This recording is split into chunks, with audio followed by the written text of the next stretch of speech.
Praise the Lord and God bless you. This is Gil Burgos from Grafted the Messiah.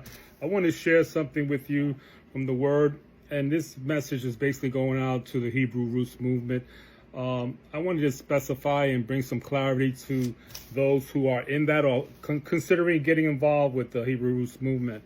When you read the book of Leviticus in the Torah, there's something here about Yom Kippur, and that what God says to the Jews of that day. And it's interesting when you read the Torah, when God is speaking to the Israelites, he's always saying whatever commandment it was, whatever statute it was, he keeps continually saying throughout your generations. And if you read Leviticus, you'll see it time and time again. Go to Leviticus 23, you'll see it over and over and over again.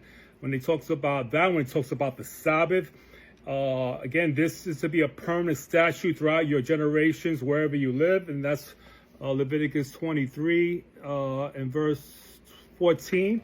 And if you go a little further down in the chapter, again, it says regarding the Day of Atonement, Yom Kippur, in verse 31, you are not doing any work. This is the permanent statute throughout your generations, wherever you live. So the point is that when God was speaking to the Israelites of the nation of Israel, he always told them that these commandments will be for your entire generation. In other words, nothing's going to change. So when we go into the Brit Hadashah, the New Testament, we see something interesting. We see here Paul, the Apostle Paul, rebuking Peter for doing something kind of stupid, if you ask me. Now, Paul exposes the hypocrisy of Peter. Why is he doing this? Because what Peter was actually doing, he was teaching, he was like two-faced. He was acting one way with Jews, and then he was acting one way with Gentiles, and then when Jews showed up, he kind of like flipped the script, if you want to put it that way.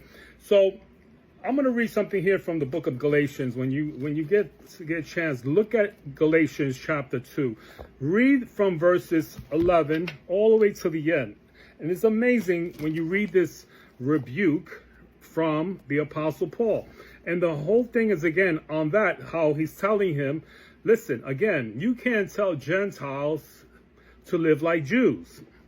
And that's what we see in the Hebrew Roots movement. We see people trying to make Gentiles live like Jews, follow Torah commandments to the letter, and make them observe from certain things and the dietary laws and the Shabbat. And all those things are beautiful and blessed. And if they want to observe it, fine. But you cannot make Gentiles follow these